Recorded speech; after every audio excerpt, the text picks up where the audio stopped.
Well, ihr Lieben, guten Abend und herzlich willkommen hier im Gospel Life Center. Es ist Freitagabend, Punkt 19 Uhr, Felsenfest, unser Bibelstudienabend, und wir freuen uns riesig, dass ihr eingeschaltet habt an diesem Abend. Heute Abend zum ersten Mal habe ich sogar ein Live-Publikum. In diesem großen Raum haben sich einige versammelt, man hört das. Nach so einer langen Zeit, es ist schon ein tolles Gefühl, viele Geschwister zu sehen. Und ich werde am Ende von unserem Gottesdienst heute Abend erklären, wenn du dabei sein möchtest, nächsten Freitagabend, habt ihr die Möglichkeit und wir werden euch erklären, wie man das machen kann. Aber zuerst, wir wollen gleich in unser Studium hineinsteigen und wie jeden Freitagabend, bevor wir beginnen, wir singen ein Gebet. Und dieses Lied hat für mich neue Tiefe gewonnen. Wir singen es jeden Freitagabend, aber das hat eine besondere Bedeutung. Herr, öffnet mir die Augen. Herr, öffnet mir den Herz. Ich möchte dich sehen. Wir wollen nicht nur Schönes aus Gottes Wort lernen, wir wollen ihn besser erkennen, wie er wirklich ist. So, sing mit mir, wo du bist zu Hause oder hier in diesem Raum, und lass uns unser Herzen für Jesus öffnen, für sein Wort und für das, was er uns geben möchte.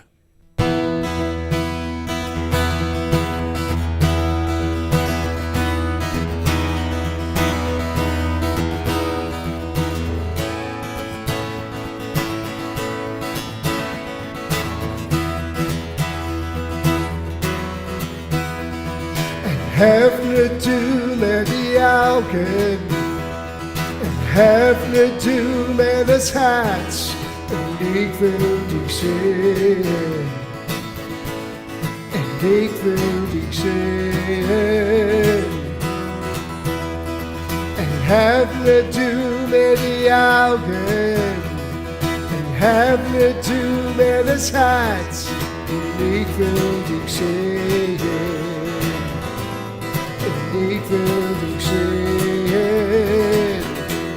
ich will dich sehen in deiner Pracht, leuchtet erhoben und herrlich, gieß aus deiner Liebe und Macht, wir singen heilig, heilig, heilig.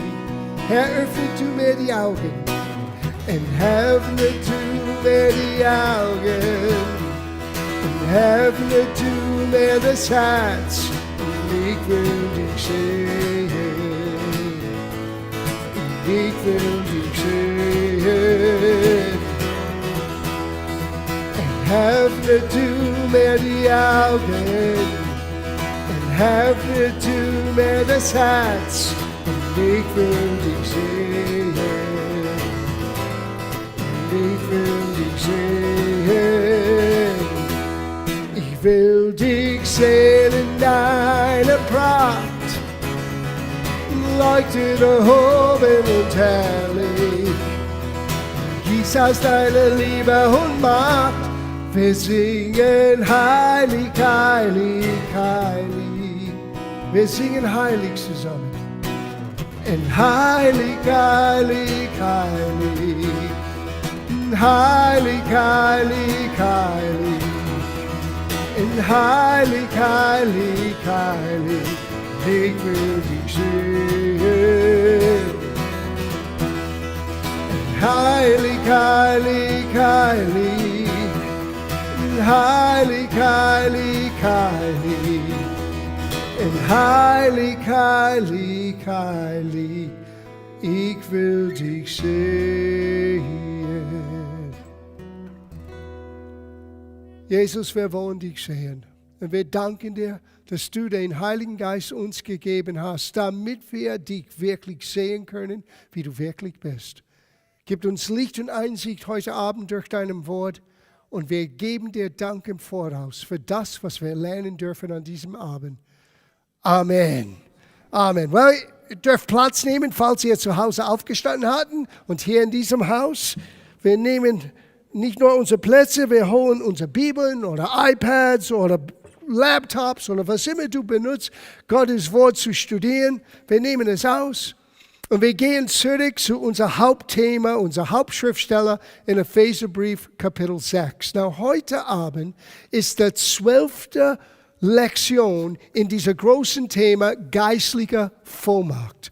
Und wir haben im Januar begonnen, in die ersten 4 Lektionen, wir haben ein Fundament gelegt. Was ist geistliche Vollmacht? Von woher kommt das? Was kann es bewirken?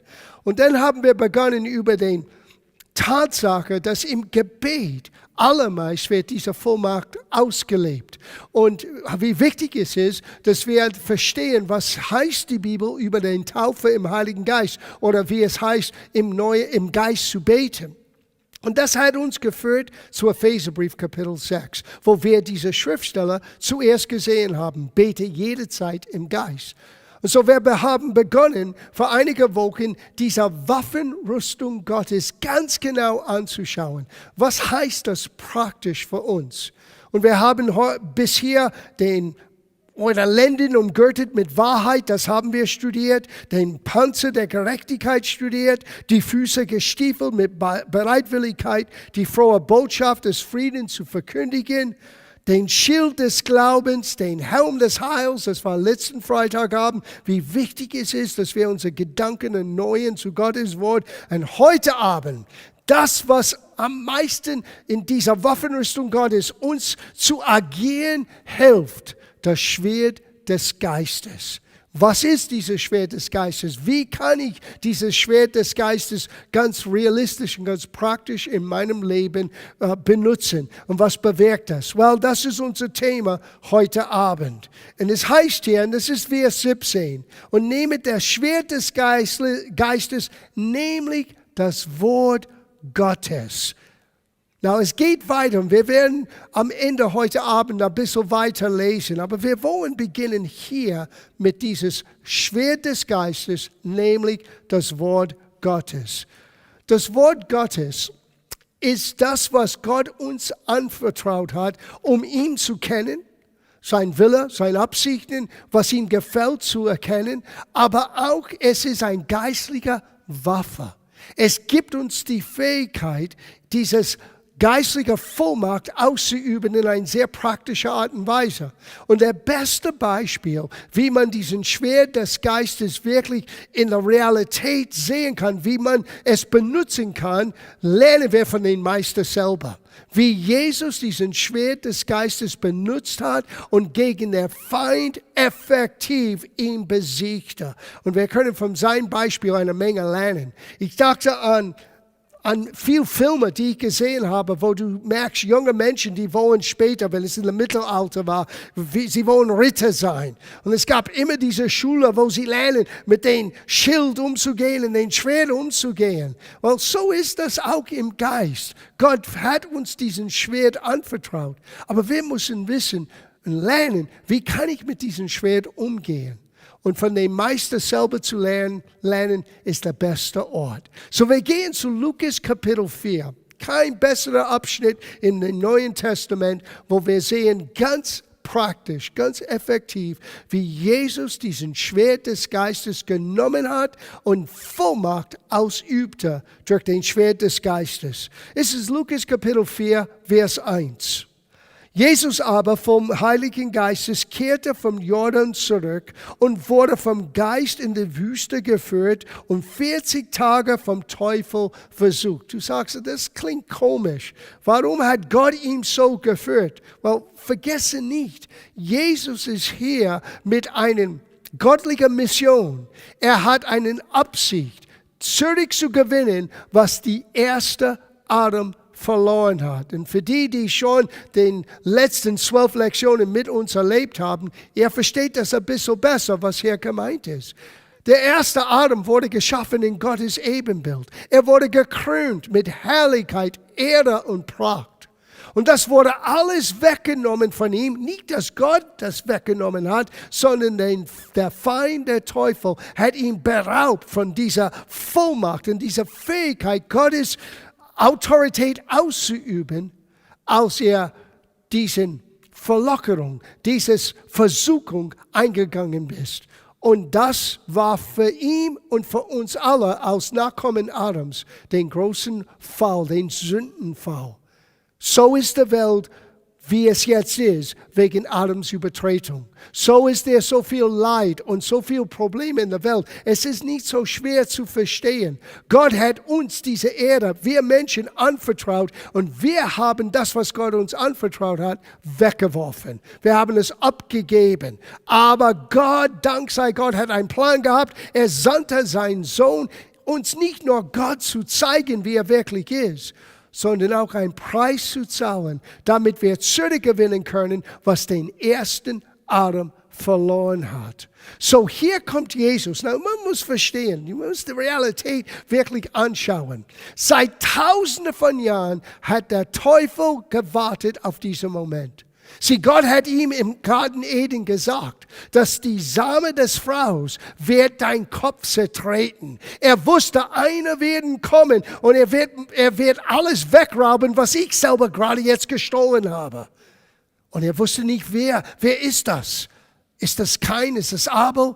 Ist das Enoch? Ist das Noah? Ist das Mose? Ist das Aaron? Ist das David? Ist das Samuel? Er geht durch den ganzen Alten Testament. Er hat nie gewusst, wer ist das. Und plötzlich kommt einer und die Sterne im Himmel spielen verrückt und Engel singen. Und er wusste immer noch nicht, wer das war, bis im Jordan aus Jesus getauft worden war. Und der Geist Gottes fiel auf ihn wie eine Taube. Und Gott sprach vom Himmel, das ist mein Sohn.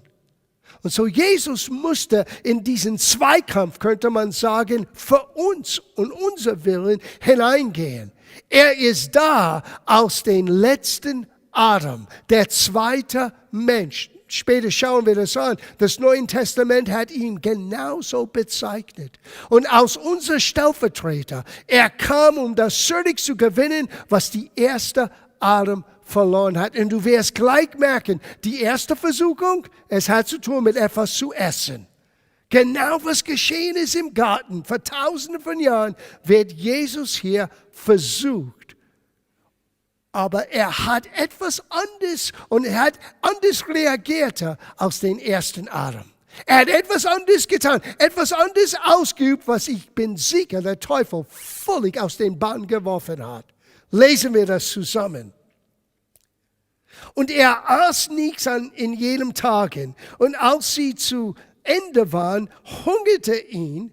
Und der Teufel sprach zu ihm, das ist erstaunlich, der Feind wartet immer, bis du ganz unten bist. Bis du ganz am Ende deiner Hoffnung, deiner Kraft, deiner Vision bist. Dann kommt er. Und er tut genauso zu uns, was er zu Jesus getan hat. Er versuchte irgendwie, seine Autorität von ihm wegzurauben, indem er alles in Frage stellte, was Gott je gesagt hat. Es heißt hier, der Teufel sprach zu ihm, bist du Gottes Sohn? Er stellt in Frage. Jesus weiß, wer er ist. Das Wort ist Fleisch geoffenbart. Am Anfang war das Wort, er war immer bei Gott. Er weiß genau, wer er ist. Und der Feind kommt und sagt, bist du wirklich der Sohn Gottes? So sage zu diesem Stein, dass er Brot werde. Und Jesus antwortete ihm und schaut es an, es steht geschrieben. Das ist das Schwert des Geistes. In dem Moment, er nahm von Gottes Wort eine spezifische Aussage. Und wir werden heute Abend sehen, dass das Wort, das Schwert des Geistes, das Wort Gottes, ist das spezifische Wort Gottes ausgesprochen für diesen Moment, für diese genauen Situation. Deswegen ist es so wichtig, dass wir vertraut sind mit der Bibel, mit Gottes Wort. Es ist nicht, dass wir den ganzen Buch auswendig kennenlernen müssen. Wir müssen vertraut sein mit Gottes Absicht, mit Gottes Wille, mit das, was Gott sagte. Und wenn dieser böse Tag kommt, und das hat Paulus in Epheserbrief Kapitel 6, das alles angefangen mit an dem bösen Tage, dass wir fähig sind, unser Feld zu behalten. Und diese bösen Tage kommen genauso wie bei Jesus. Er hat Hunger gehabt. Er war physisch schwach. Und dann kommt der Feind. Und was tut Jesus? Er nimmt diesen Schwert des Geistes und er sagt, es steht geschrieben, der Mensch lebt nicht vom Brot allein. Na, du würdest denken, der Teufel ist überrascht. Er war nicht bereit für das. Die erste Adam, der neben Eva stand, als der Teufel hat gesagt, hat Gott wirklich gesagt, du darfst nie von das Ding anfassen? Sieh, so fängt es an. Gott hat nie gesagt, du kannst es nicht anfassen. Das, was er in Garten Eden gesagt hat, er sagte, du darfst von das nicht essen. Und so er hat hinterlistig gesagt, ja, du kannst es anfassen. Schau, nichts ist passiert. Und Adam ist das angegangen. Und als er von diesen Frucht gegessen hat, ist er genauso wie Gott sagte, von Gott getrennt. In dem Moment ist er geistlich gestorben. Und das ganze Vollmacht und Herrlichkeit und Pracht wurde von ihm entzogen. Und einen gefallenen Engel namens Satans hat diese Macht bekommen. Du wirst es gleich sehen, weil Satan benutzt das. Der Teufel hier benutzt das prahlendisch. Schau, wie ich bin. Schau, was ich jetzt habe. Und er bringt das vor Jesus wie eine Art Karotte. Ich weiß, warum du gekommen bist. Du bist gekommen, um das zurückzugewinnen, was die erste Adam verloren hat. Ich kann dir es dir geben, dachte er. Jetzt lesen wir weiter. Es heißt in Lukas Kapitel 4, Vers 5. Da führte ihn aber auf einen hohen Berg und zeigte ihm alle Reiche der Welt in einem Augenblick. Und der Teufel sprach zu ihm, der will ich dir alle diese Herrschaft und ihre Herrlichkeit geben, denn sie ist mir übergeben und ich gebe sie, wem ich will. Aber bevor wir weiterlesen, wenn das werde nicht Wahrheit sein, werde das keine Versuchung sein. Wenn Jesus wusste, na, das stimmt nicht, du hast keine Herrlichkeit, du hast keine Herrschaft, dann ist es keine Versuchung. Aber Jesus hat es nicht in Frage gestellt.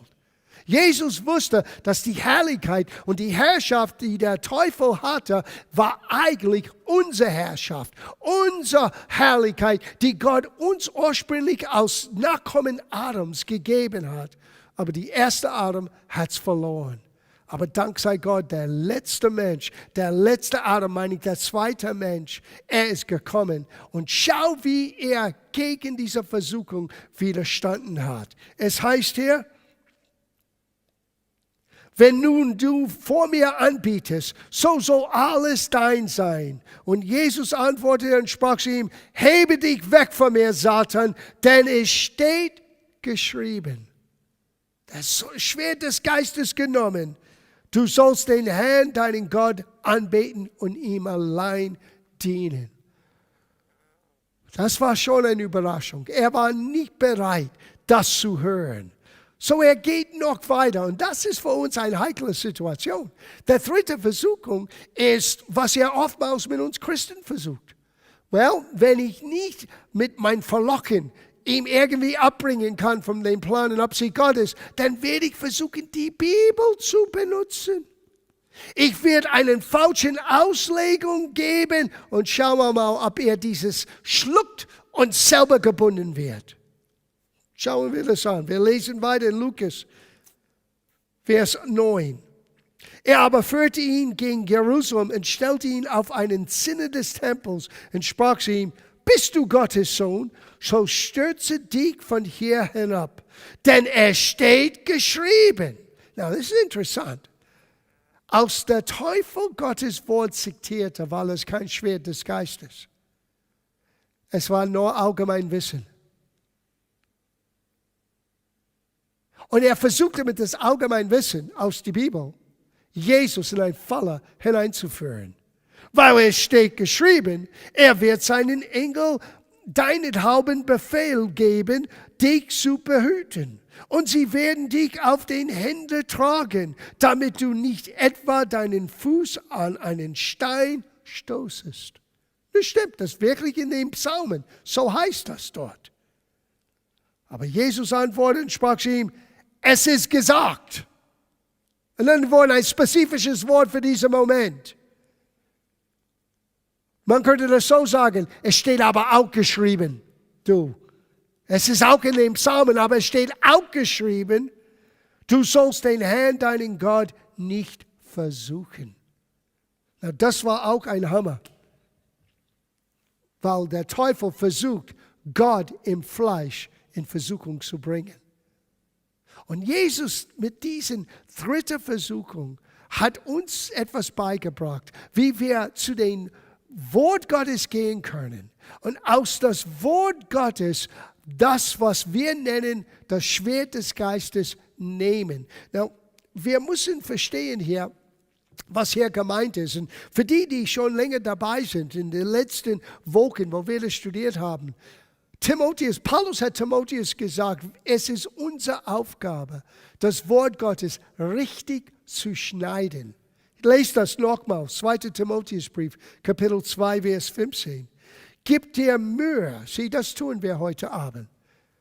Man könnte schon einen Film anschauen heute Abend. Man könnte schon zu Hause bleiben, nicht hier reinkommen an einen Bibelstudienabend. Und doch, wir haben uns entschieden, uns Mühe zu geben, um zu lernen. Warum? Weil wir wollen wissen, wie Gott wirklich ist. Und deswegen hat er uns sein Wort gegeben. So er sagte, gib dir Mühe, die Gott aus bewährt zu erweisen, aus einem Arbeiter, der sich nicht zu schämen braucht. Manchmal Christen schämen sich, weil sie haben gewisse Dinge geglaubt, die nicht wirklich Wahrheit waren. Die waren vielmehr ihre Wahrnehmung, die waren vielmehr jemands Meinung, aber es war nicht wirklich Wahrheit. Gott möchte nicht, dass wir irgendwann uns schämen müssen. Der sich nicht zu schämen braucht, der das Wort der Wahrheit richtig behandelt, heißt es hier, der Elberfelder sagt, richtig schneidet. Gottes Wort muss richtig auseinandergetrennt. Wie der Teufel sagte, es steht geschrieben. Es stimmt, es steht geschrieben. Aber aus dem Zusammenhang, du kannst Gott nicht versuchen, oh, du hast versprochen dies und jenes, so ich probiere das aus. So geht es nicht mit Gott. Man kann Gott nicht in dieser Form versuchen. Und Jesus hat das Wort benutzt. Es wurde gesagt, ein spezifisches, ausgesprochenes Wort für den Moment. Und das bringt uns eigentlich zu dem Kern, von was wir anschauen wollen, den Unterschied zwischen das Logos und der Rhema. Es gibt zwei Hauptworte, übersetzt Wort im Neuen Testament. Logos, L-O-G-O-S. Und dieses Wort bedeutet, man könnte es so verstehen, den allgemeinen, bekannten Willen Gottes. Die Bibel ist Gottes Logos. Und wir forschen in den Logos, damit wir Gott besser kennen können, verstehen können. Aber Gott möchte uns auch befähigen, dass wenn wir es brauchen, dass wir das zweite Wort in Realität umsetzen können. Und das ist das Wort Rhema. Eine spezifische Aussage von Gottes Wort für eine spezifische Situation genau passend. Und das ist das Schwert des Geistes. Na, als ich ein junger Christ war, ich hatte es immer gehört, man muss warten, bis Gott dir ein Rhema gibt. Und es gibt Momente, wo Gott spricht spezifisch zu uns, macht etwas lebendig in uns. Und das möchte man nicht verneinen. Es ist ganz wichtig. Jesus sagte, meine Schafe hören meine Stimme. Der Geist Gottes leitet und führt uns. Und die gelernt haben, von Gottes Geist geleitet zu sein, die sind die reife, erwachsene Kinder Gottes. Aber Paulus sagte, du nimmst den Rhema. Du kannst den Rhema ergreifen, wenn du es brauchst. Vorausgesetzt, dass du Zeit in den Logos Gottes vollbracht hattest, dass du weißt, was geschrieben steht. Und nicht nur willkürlich irgendetwas ausdenkt oder nicht nur aus dem Bauchgefühl etwas sagt. Nein, du weißt es. Jesus wusste genau mit jeder Versuchung, was das Schwert des Geistes, das spezifische Rhema Gottes sein muss für diese Situation. Und auch wenn der Teufel kam mit seiner Versuchung mit die Bibel, das hat Jesus nicht beunruhigt. Er wusste, es steht aber auch geschrieben. Wir müssen das Wort richtig schneiden. Wir müssen wissen, was das Wort wirklich sagt. Nicht nur eine Aussage aus dem Zusammenhang gerissen und irgendwie wird glauben, das ist, was es sagt. Nein. Gottes Weisheit ist konstant, vom alten Bund bis hin zum neuen Bund. Wir haben einen neuen Bund, wir haben einen besseren Bund mit besserer Verheißung, aber es ist dasselbe Gott im alten Bund wie in dem neuen Bund. Und wir können auch von dem alten Bund lernen, wie er ist und wie wir sein können, wenn wir in ihm bleiben. Und diese Entdeckung aus den Logos in das Rema, spezifisch für einen spezifischen Moment, dass ich das aussprechen kann, das ist einer der stärksten Wege, wie du und ich unsere Vollmacht ausüben können. Geistliche Vollmacht. Paulus hat uns gesagt, nehmet den Schwert des Geistes, unsere Verantwortung. Und das ist nämlich das Wort Gottes. Und das Wort Rema bedeutet auch ausgesprochen. Nicht nur eine spezifische Verheißung, eine spezifische Aussage, sondern auch das ausgesprochene Wort Gottes. Ganz genau für die Situation. Du kannst es lesen in Johannes Evangelium, Kapitel 1, Vers 1.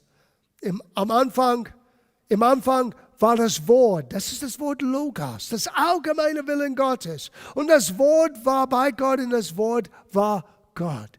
Sieh, Gott hat uns gezeigt, wie er wirklich ist in dieses Buch. Sein Logos, seinen allgemeinen Gedanken über uns Menschen, über wie die Welt ist, wie es anders sein kann. Aber wir sind eigentlich herausgefordert, den Rema Gottes zu entdecken, damit wir gewaffnet sind für den bösen Tag. Das Schild des Glaubens, es ist defensiv. Den Panzer der Gerechtigkeit, defensiv. Das Helm des Heils, defensiv. Den Stiefel, die helfen uns, dass wir beweglich sind. Den Gurt hilft uns auch, beweglich zu sein. Aber das Schwert des Geistes ist das agierende Element in dieser Waffenrüstung Gottes, die wir zu jeder Zeit, wenn notwendig, nehmen können und umsetzen können. Aber es braucht diese Bereitschaft, dass wir uns abmühen, dass wir Arbeiter sind. Im Gotteswort vorbereitet für das, was vor uns liegt. Ich bin der Meinung, dass obwohl wir in einer eingeschränkten Situation zurzeit sind, Gott gibt uns einen Moment, eine Atempause, könnte man sagen, bevor es wirklich losgeht, um neu zu justieren, um neu unser Gebetsleben, neu unser Beziehung zu Gott selber, neu sein Wort in uns hineinzutauchen oder hineinzubringen. Aber wenn es wirklich losgeht, du wirst nicht immer solche Zeiten haben, wo wir dann ganz ruhig beiseite gehen können und gemeinsam studieren. In deinem Alltag, wenn der Kampf losgeht, in dem Moment musst du wissen, wenn ein böser Tag, und es kommt immer überraschend. Und wie ich schon gesagt habe, meistens, wenn wir am Ende von unserer eigenen Kraft sind, boom, ist wie ein toten Winkel. Wow, von woher kam das? In dem Moment mussten du und ich, wir müssen wissen, was Gottes Logos für jede Situation sagt, damit wir den Schwert des Geistes, dieses Rema, spezifischer, ausgesprochenen Gedanken Gottes in meinen Kampf hineinbringen kann. Und es wird genauso dasselbe Auswirkung haben für uns heute als damals für Jesus.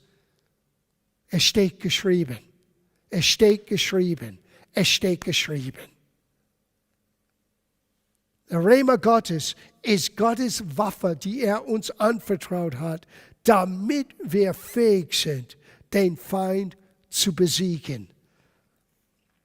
Now, ich möchte zurückkehren zu einem Gedanken, die wir letzte Woche angeschaut haben, aber wir schauen das von einer anderen Perspektive an.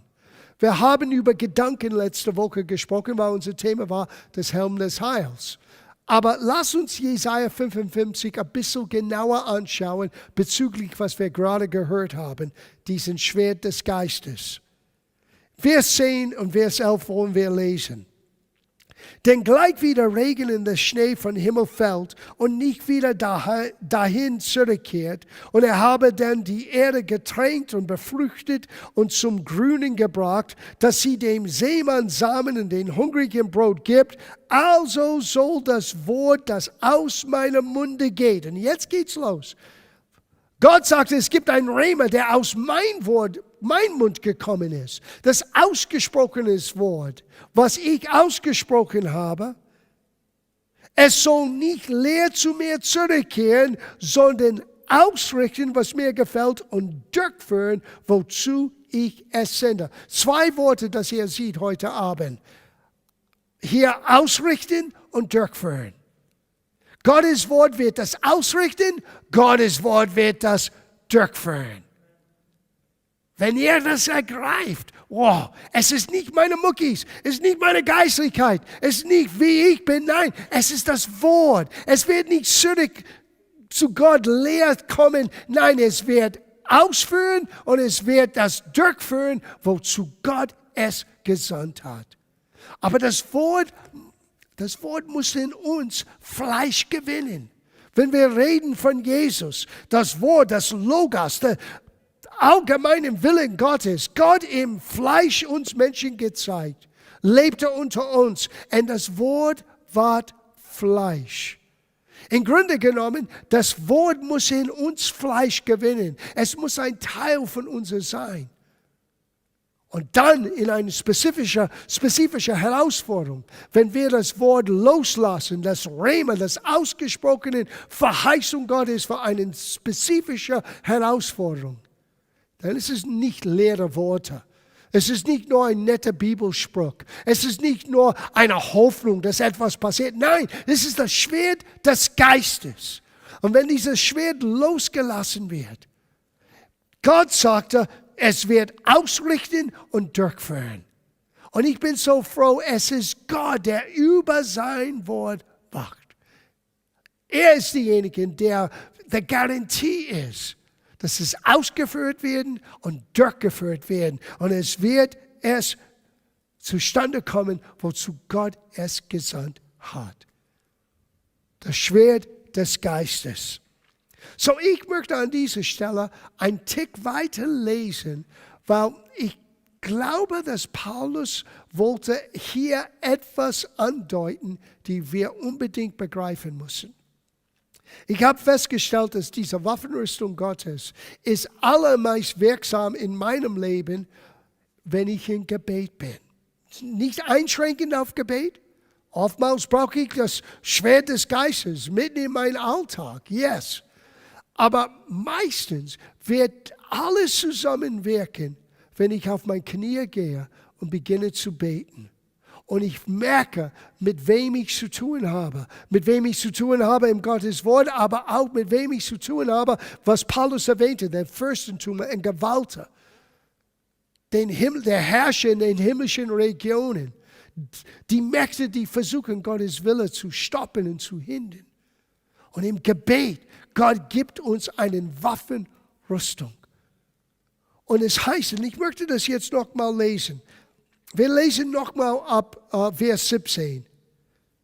Und nehme den Helm des Heils und das Schwert des Geistes, nämlich das Wort Gottes. Na, die Übersetzer haben hier einen Punkt hineingebracht. Der Urtext hat keinen Punkt oder Kommas. Ich möchte, dass wir lesen das als eine Gedanken und ich glaube, es wird ein neues Lied geben. Ich lese das so. Und bei allem, und das Schwert des Geistes, nämlich das Wort Gottes beim allem Gebet und Flehe, aber bete jede Zeit im Geist. In anderen Worten, einer der effektivsten Bereiche, wo du und ich das Wort Gottes, das Schwert des Geistes benutzen können, ist in unser Gebetsleben. Wir müssen lernen, viel mehr dieses Rema zu ergreifen, dieses Wort Gottes auszubeten, als vor Gott zu kommen und zu mecken. Oh Gott, siehst du nicht? Ja, er sieht das. Er ist nicht überrascht. Aber Gott, wenn du das nicht tust, das ist so schlimm. Und was die haben gesagt, hey, das weiß schon Gott alles. Das hilft dir nicht, nur dem Problem in deinem Gebetsleben immer wieder zu erzählen, immer wieder zu erzählen. Das baut nur dein Vertrauen in das Problem auf. Du musst lernen, die Antwort, dieses Schwert des Geistes, dieses ausgesprochene Wort Gottes in dein Gebetsleben hineinzubringen. Bei allem, nehmt das Schwert des Geistes, nämlich Gottes Wort, beim allem Gebet und Flehen. Ich glaube, Paulus meinte hier ist das Schwert des Geistes so effektiv, wenn wir lernen, das Wort zu beten. Wenn wir lernen, die Verheißung auf das gesehene Problem, das gesehene Herausforderung hineinzubeten. Das endet alles. Warum? Weil Gott ist derjenige, der über dieses Wort wacht. Und Gott ist derjenige, der es ausführen und durchführen. Ausrichten und durchführen, meine ich. Er wird das ausrichten, er wird das durchführen und er selber ist die Garantie. So, wir nehmen diesen Schwert, aber eigentlich, es gibt zwei Hände, die dieses Schwert hält, die du nicht siehst. Und die sind mächtig. Es ist Gottes Hand. Es ist Gottes Wort. Es ist Gottes Schwert. Und er hat uns anvertraut, dieses im Gebet zu benutzen. Was für ein Trost. Was für eine Helfer. Ich gebe euch ein Beispiel. 1. Johannes Kapitel 5, Vers 14. Und das ist unsere Freimütigkeit, die wir Gott gegenüber haben, dass wenn wir seinem Willen gemäß um etwas bitten, er uns hört. Ja, aber wie können wir Gottes Wille erkennen? Hier, das Logos, den allgemeinen Willen Gottes, zeigt uns, oder der allgemeinen Wort Gottes zeigt uns sein Logos, sein Wille. Sein Wort ist sein Wille uns gegeben. Und die Freimütigkeit werden wir gewinnen, wenn wir so in diesem Logos leben, dass wir es holen können, dieses spezifische Rema für den Moment, weil wir wissen, das ist der Wille Gottes. Das ist die Verheißung Gottes. Deswegen hat Paulus gesagt, jede Verheißung Gottes ist Ja und Amen. Weil Gott ist die Garantie. Gott steht hinter diesen Verheißungen. Und er sagte, das ist die Freimütigkeit, wenn wir seinem Willen gemäß um etwas bitten, er uns hört. Und wenn wir wissen, dass er uns hört, um was wir auch bitten, so wissen wir, dass wir das Erbetene haben, dass wir von ihm erbeten haben. Sieh, Gott ist nicht nur der Gott, der unsere Gebete hört, er ist der Gott, der unsere Gebete erhört. Wenn wir kommen mit seinem Willen. Wenn wir kommen gemäß seinem Willen, wenn wir kommen mit das Wort. In anderen Worten, wir benutzen das Schwert des Geistes in unser Gebetsleben, nicht gegen Gott, sondern wir geben Gott etwas, wobei er arbeiten kann, statt nur unsere Probleme zu erzählen. Sieh, Gott sieht jede Situation, jede Herausforderung, jeder traurige Moment. Und Gott möchte uns helfen in all diese Situationen. Paulus hat das entdeckt, als er durch großen Trübsal ging und sagte, Gott, kannst du diese Situation nicht ändern? Gott sagte, meine Gnade genügt.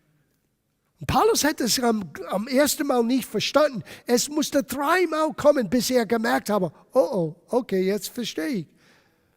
Wenn ich schwach bin, Gott ist am Wirken, trotz meiner Schwachheit. Er sagte, sogar ich habe gelernt zu rühmen in meiner Begrenztheit, wo ich am Ende bin von mir selber, weil jetzt weiß ich, dieses Schwert des Geistes, beten das Wort Gottes aus. Gott ist derjenige, der das ausführen wird, der das durchführen wird, ausrichten wird. Er ist am Wirken in deinem und meinem Leben, wenn wir diesen Schwert des Geistes ergriffen haben. Die Verantwortung liegt bei uns. Gott gibt uns die Werkzeuge, die wir brauchen. Wir müssen aber den Grundsatzentscheidung treffen. Ich möchte mich so beschäftigen mit Gottes Logos, dass ich fähig bin, in jeder erdenklichen Situation den passenden Rhema, den passenden, ausgesprochenen, spezifischen Gedanken Gottes zu nehmen, in meinen Mund zu legen, sei es in mein Bekenntnis oder auf meine Knie, mein Gebetsleben. Und das bewirkt in uns Freimutigkeit. Und das ist, was wir, ihr Lieben, brauchen in der Gemeinde.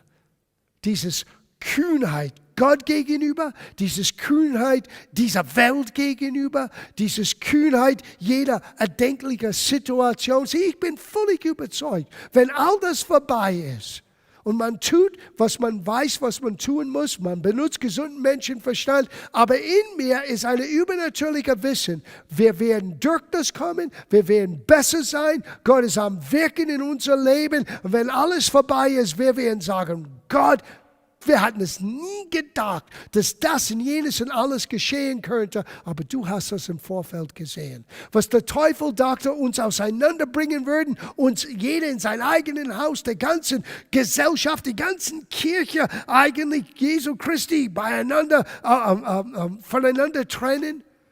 Und es wird genau das Gegenteil bewirken. Eine neue Einheit, eine neue Wertschätzung, einen neuen Tiefgang, einen neuen Hunger, Gott zu kennen, ein neues Verständnis, was Gottes Wort zu sagen hat, eine neue Fähigkeit, dieses Schwert des Geistes zu benutzen.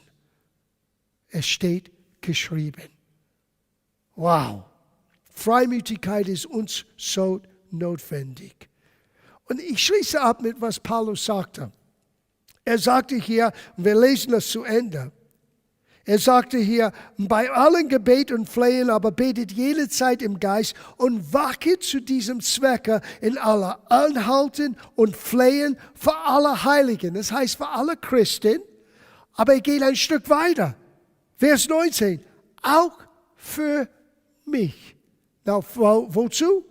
Damit mir ein Wort gegeben werde, so oft ich meinen Mund auftue, freimütig. Sieh, genau was Johannes erwähnte, das ist unsere Freimütigkeit. Warum? Weil wir kommen mit den Rhema, wir kommen mit den Schwert des Geistes in unser Gebet und das bewirkt in uns Freimütigkeit. Und Paulus sagte, bete für mich.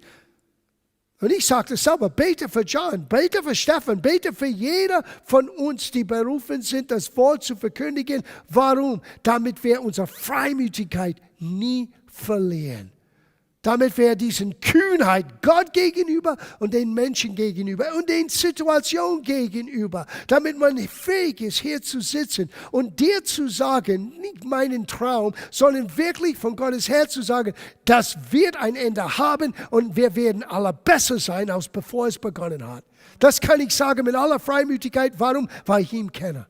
Weil ich sein Wort kenne, weil ich weiß, dass Jesus kommt für eine herrliche Gemeinde, dass er dabei ist, an uns zu wirken, in uns und durch uns Dinge rauszubringen, die die Menschheit um uns herum total segnen werden und helfen werden. Das ist, was vor uns steht, ihr Lieben. Und Paulus hat das verstanden. Er sagte, und bete für mich, dass wenn ich meinen Mund auftue, dass ich mit Freimütigkeit das Geheimnis des Evangeliums kundtue. Das ist, was die Gemeinde braucht. Im Abschluss, wenn ich denke an die Urgemeinde, vielleicht kennt ihr diese Geschichte. Johannes und Petrus wurden bedroht, weil jemand wurde geheilt. Das ist ein crazy world. Man würde denken, jeder hat sich gefreut, dass ein Wunder passierte. Jeder kannte diesen Mann, er war Krüppel, er war lahm, er konnte nicht gehen. Und jeden Tag, jahrelang, jahrzehntelang, wurde er bei den schönen Tor im Tempel hingelegt. Aber an diesem Tag, als er wollte betteln, Petrus und Johannes hat ihn gesehen und der Geist Gottes hat etwas erquickt. Und ihr kennt die Geschichte in Apostelgeschichte 3, wo Petrus sagte, Silber und Gold haben wir nicht. Aber was wir haben, die hatten etwas. Die hatten eine Freimütigkeit. Die haben ein Wissen. Die hatten ein Rhema für den Moment. Die haben den Schwert des Geistes genommen für diese spezifische Situation. Die haben das nicht zu jeder Krüppel oder zu jeder gelähmte Mensch getan, überall. Das gab Momente, wo Gott hat diese spezifische Bedeutung oder spezifische Anweisung gegeben. Tu es jetzt. Was wir haben, wir geben dir. In den Namen Jesu, steh auf Und Tausende von Menschen haben das erlebt. Und Tausende von Menschen sind zu Jesus gekommen. Aufgrund von dieses einem Wunder, die man nicht widersprechen könnte. Und was ist passiert? Johannes und Petrus landeten im Gefängnis und wurde befohlen, nie mehr in diesen Namen Jesus zu predigen. Und dann gehen sie zurück in die Gemeinde. Und was tun sie? Beten sie ihr Problem? Sagen sie, oh Herr, warum hast du das zugelassen? Was haben wir falsch getan? Wir wollten nur Menschen helfen und es tut uns leid, vielleicht haben wir etwas falsch. No, all das haben sie nicht gebetet. Sie haben völlig anders gebetet. Herr, du hörst ihre Drohungen, aber du bist der Herr der Himmel und Erde. Du hast Himmel und Erde geschaffen. Und dann haben sie etwas Radikales getan. Das möchte ich im Abschluss lesen. Apostelgeschichte, Kapitel 4, Vers 29. Und nun, Herr, siehe ihre Drohungen und verleihe deinen Knechten mit aller Freimütigkeit dein Wort zu reden. Und hier, indem du deine Hand ausstreckst zur Heilung. Und das Zeichen und Wunder geschehe durch den Namen deines heiligen Sohnes Jesus. Und als sie gebetet hatten, erbebte die Stätte, wo sie versammelt waren, und sie wurden alle mit dem Heiligen Geist erfüllt und redeten das Wort Gottes mit Freimütigkeit. Ihr Lieben, Freimütigkeit ist das Resultat von einem offenen, ehrlichen Leben, die wir vor Gott leben können. Freimütigkeit ist, was wir gewinnen, wenn wir ihn kennen. Freimütigkeit ist, was wir bekommen, wenn das Logos wird in uns Fleisch sein. Es wird in uns am Leben sein. Wenn wir in der Lage sind, das Wort so zu erkennen, dass wir in jeder Situation zu den Schwert des Geistes greifen können und das ausgesprochene spezifische Antwort Gottes in dem richtigen Moment freisetzen. Und es kann sein in dein Leben, durch dein Bekenntnis, es kann sein in dein Gebetsleben. Wie oft habe ich das erlebt auf meine Knie und wir beten für gewisse Situationen und dann plötzlich merke ich eine spezifische Verheißung, eine spezifische Führung von Gottes Geist. Und ich beginne mit einer neuen Freimütigkeit aufzustehen und vor Gott und für den unsichtbaren Welt den Verheißung und den Willen Gottes zu proklamieren. Und ich merke, das ist nicht aus meiner Emotion, es ist nicht aus mir selber, es war das Schwert des Geistes. Dieses Rhema, dieses spezifische Einzig Gottes aus seinem Logos, aus Rhema, aus Waffe, aus Schwert für diesen Moment. Ihr Lieben, diese letzten Wochen waren für mich so bereichernd. Ich habe das gesagt für 5 oder 6 Wochen. Wenn man redet über die Waffenrüstung Gottes, man denkt mehr an den Kinderdienst und wie man die Kinder etwas Nettes beibringen. Das tun wir und das ist schön zu machen. Aber das ist so tiefgehend. Was jeder Element von dieser Waffenrüstung Gottes für uns bedeuten kann in unserem Alltag. Sei es den Gurt der Wahrheit, sei es den Stiefel der Bereitwilligkeit. Ich bin bereit, meinen Glauben an Jesus mit anderen zu teilen.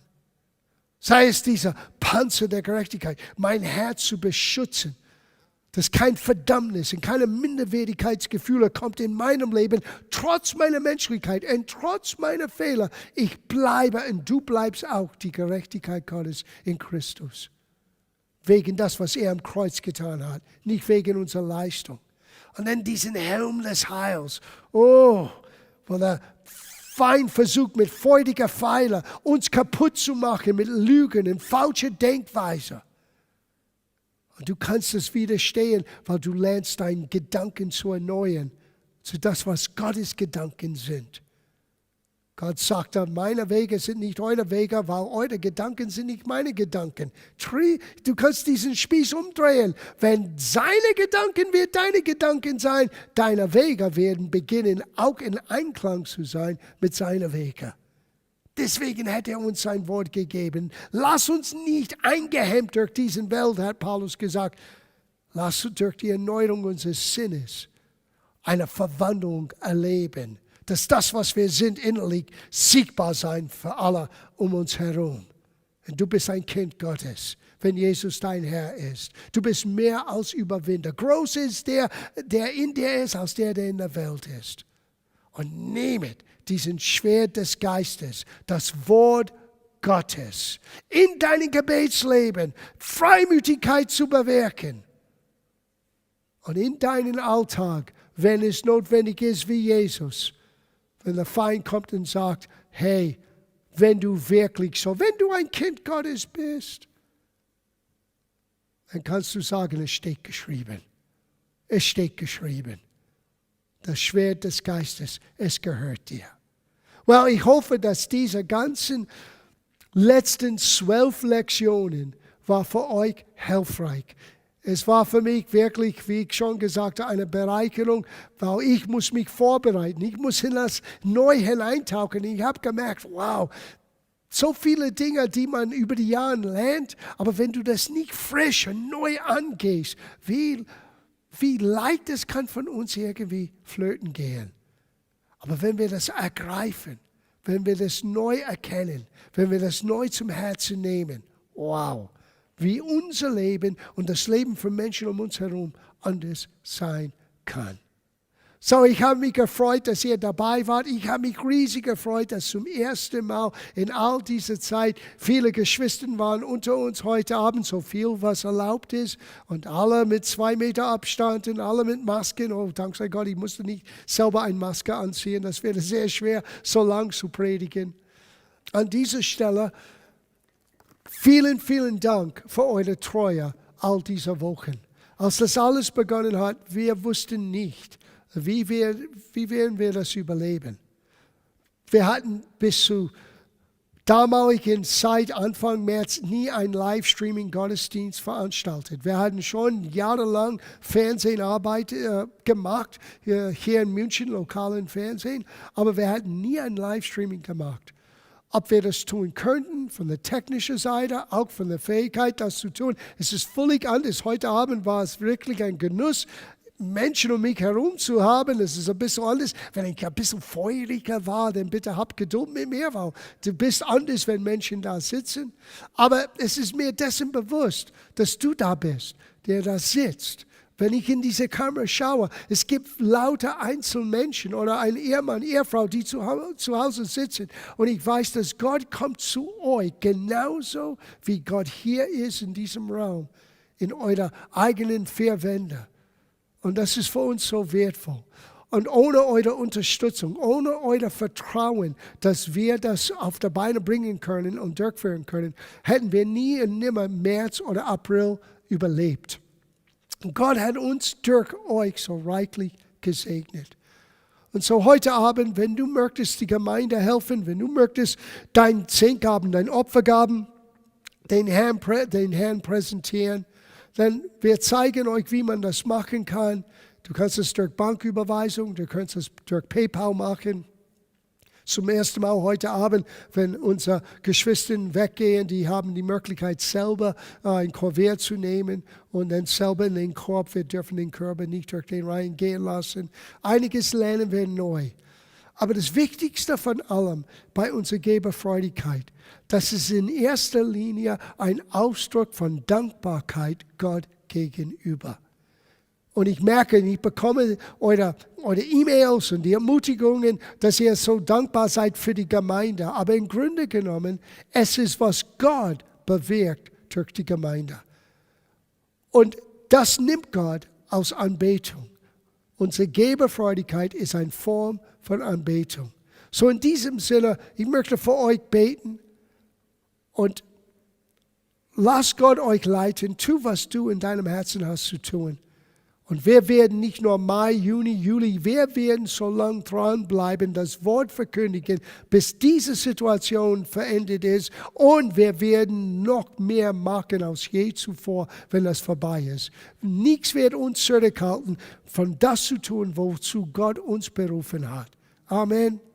So, Vater, danke, dass wir unsere Gaben in deinem Haus bringen dürfen, auch für die Geschwister, die zu Hause sind, auch für die gerade so herausgefordert sind. Ich danke dir, dass du übernatürlicher Frieden schenkst, dass dieses Rema Gottes, dass du bist der Gott, der für uns sorgt, dass es wird in jeder Einzelnen lebendig sein. Und danke, dass du hier in diesem Haus nicht nur genügend gibst, wir haben mehr als genug, damit wir weiterhin ein Segen sein können für so viele Menschen. Mach aus uns ein Segen für die Menschen um uns herum. Das ist unser Gebet, Vater. Und wir danken dir für die Gaben, die heute Abend in deinem Haus kommen. In Jesu Namen. Amen. Ich wünsche euch Gottes Segen. Ziehe die ganzen Waffenrüstung Gottes an. Lass es nicht locker. Und lass es dein Gebetsleben völlig verändern, weil Gott hat dich ausgestattet mit geistlicher Vollmacht. Schönen Abend noch, schönes Wochenende. Wir sehen uns Sonntagmorgen.